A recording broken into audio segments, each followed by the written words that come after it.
Tell us a little bit about basic training. Guys, 30 years ago, and I still remember the sergeant's name as if it was 30 seconds ago I was first introduced to him. Oh, there's such well, memories. I don't know if they're good. Gonna be to bleep, yeah. Oh, You definitely didn't want to stick out.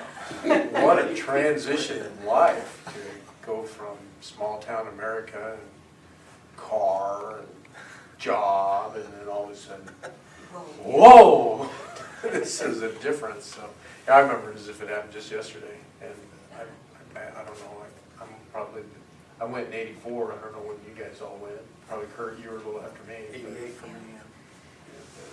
Well, I enlisted in 47. Whoa. I was 17 years old the day they shipped me on a train. I was 17. I turned 17 the day before. I pulled into San Diego, and they had maybe 10 people on there that had enlisted, and they were going to boot camp too. The first thing that I seen was a chief.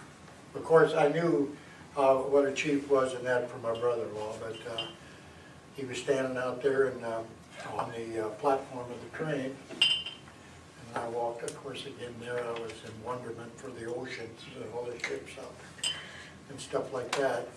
And we got out there and started looking around, and the chief stood there, and I didn't remember his name too. His name was Chief Williams, and you better call him that too.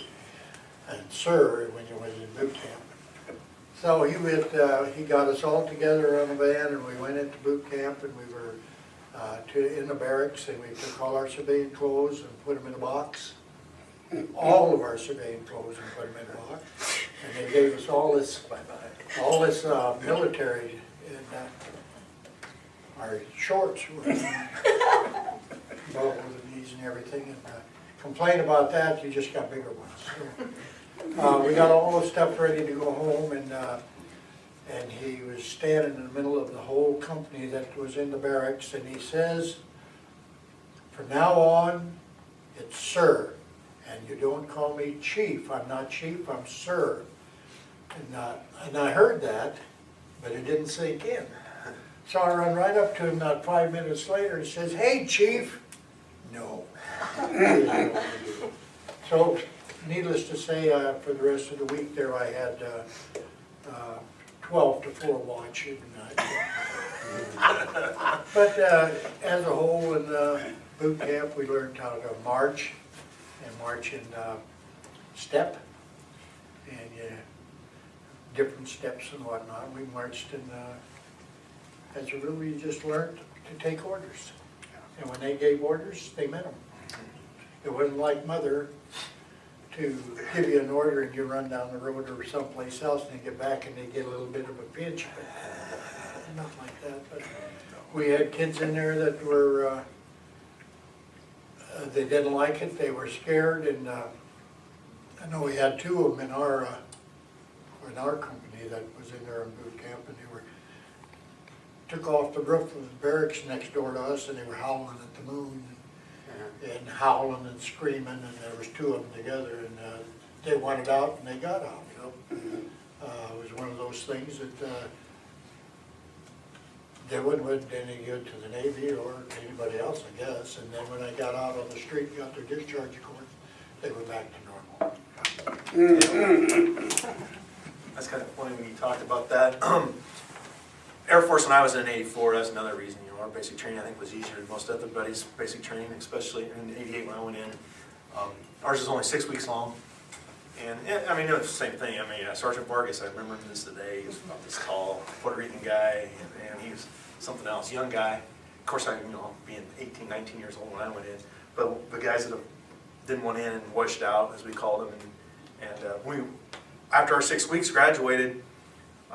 Our next bus wasn't leaving to our training in Wichita Falls, where I was going next for medical training. So we had to go to this other barracks and stay for a while, for 2 days actually. And so when we were in chow hall going to eat, and here's these guys that have washed out of our flight. They're actually still there. They're waiting for their processing. They've been in KP and stuff the whole time, And like you said, they make any kind of excuse just to get out. They're, back then you had the don't ask, don't tell. policies and stuff like that, so they would say that, or they'd say they wanted to kill themselves and stuff like that, because they just couldn't handle the training. But those guys were still there the day we graduated and were leaving. They were still getting processed out. That was kind of weird. I was like, wait a minute, I thought you were getting home. But it's kind of So Kurt, where'd you go to basic? San Antonio Laughlin Air Force Base. Okay. Bill, how about you? I was at Lackland as well, but that was 64. Okay. Gary, I know you were at Fort Lost in the Woods, Fort Leonard Wood, Missouri. So lost. It is. Pat, where'd you go? I was at Lackland Air Force Okay. Base, yes. All right.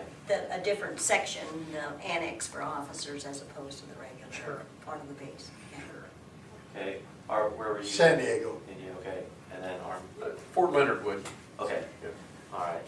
Anybody else want to talk a little bit about? I was just gonna, the kids might enjoy this. For whatever reason, when I ended up enlisting, they stuck me on a commercial flight and sent me to Lackland. And for some reason, we didn't connect with my whole outfit. And those guys, I got in the middle of the afternoon, about 4 o'clock, I guess, on a commercial flight. They taxied me right into Lackland. And the rest of the guys they brought in a cattle truck that had just offloaded a load of stock cattle at the slaughterhouse. And it was just literally covered with manure. Oh, And these guys come in their civilian clothes. They were just covered, just covered. So it was so humiliating, everything to, like you say, teach you to take orders. And it was comical, and yet it was very revealing. Like Monty said, you learn the process of taking an order and following through with it. So that was a fun experience. But boot camp was a good learning time for following up on our headquarters, our leadership. So anyway, it was good. It was good. I had an interesting experience when I was doing basic as well. Part of our flight was already enlisted personnel, and then some of us were newbies. And of course, one of the first things that they teach you is how to march in a flight and how to be a flight leader, because you walked everywhere. We had one guy, his name is Michael Hughes, and it was his first day as flight leader. And so, we're getting the instructions on how to turn to the right and how to turn to the left and how to halt and what and all. And Mike was really nervous, and we were all glad that they had picked somebody that was already experienced and already kind of gone through basic. But he got so nervous that he forgot to give us the instructions to stop, and he marched us into the wall of one of the barracks, because basically you're supposed to follow your flight leader. Well, he never did tell us to halt. And he got so frustrated that he just took his hat and he went, thumped it down, and of course expressed a word that I can't repeat here. And our drill sergeant he said, "You never disrespect a part of your uniform, and you never, behave that way."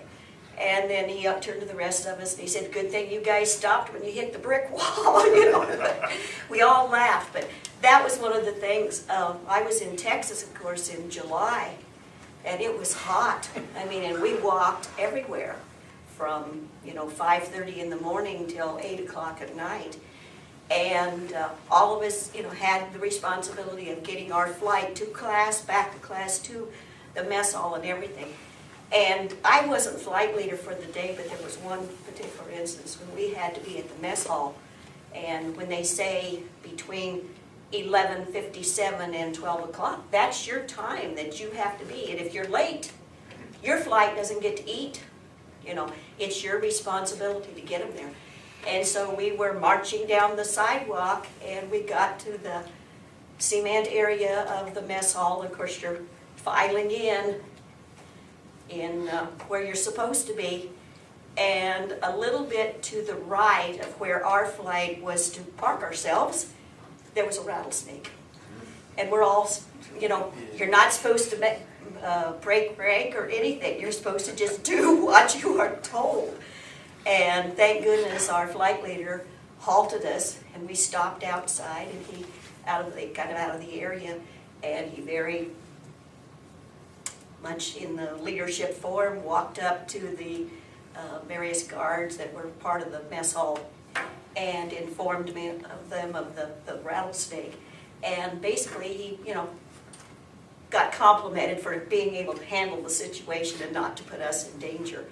But I sweat a lot. It was just horrible to march everywhere.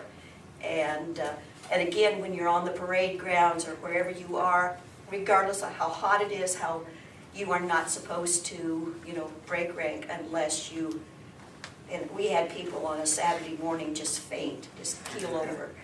And Monty can probably relate to that too, on marching in parades and learning everything.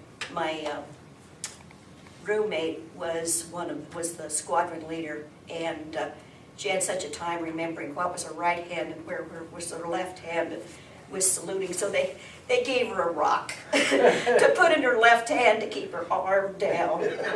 And jokingly I said, well, if anybody's that stupid that can't tell their right from their left. But she was my roommate for a good portion of the training, and she was from Connecticut, and Midwesterners know basics, and I'm sorry that she didn't have a little bit more respect for us Midwesterners. She thought she was superior and everything, but I survived, and I wish now I was in the same physical shape that I was back then, because we were in fabulous physical shape. You had to be. You had to be to endure it. Push-ups and running, and but it was, you learned a lot, and you definitely learned how to take orders and not to question anything that they told you to do. Bring back a good memory about walking, being in the Army. It's expected, you're going to do that a lot. Well, our unit in basic training at Fort Leonard Wood was called Delta 44. We were the Delta Dogs. We didn't walk. We ran everywhere. You ran from your barracks to formation. You ran once you break formation, you ran from formation to chow. You ran to the range. You ran everywhere. You never walked. If you walked, you'd be doing push-ups for a long time. So the Delta Dogs, wherever we ran, every time your left foot hit the ground, you barked. So here comes the Delta Dogs running down the street, barking, and everybody laughing. But I tell you, there was a method to the madness. You bet. I'll tell you what, old Sergeant Faber and Sanchez and Duffer, they all knew that the Delta Dogs, by barking every time you run, you had to force yourself to breathe. So after 9 weeks of basic training, our running scores went from, like, I think of my first 2 mile over 16 minutes, I knocked off 2 minutes. And most of the guys who weren't big physically fit folks, they knocked off, several minutes off their 2 mile run, because that was expected. You have to be in the Army, you're on your feet a lot. But, so that was you brought back a memory about the Delta Dogs and barking. Thank you. Now, I promise you when I leave the front of the building, I won't bark. And I'll try not to say, column left, march!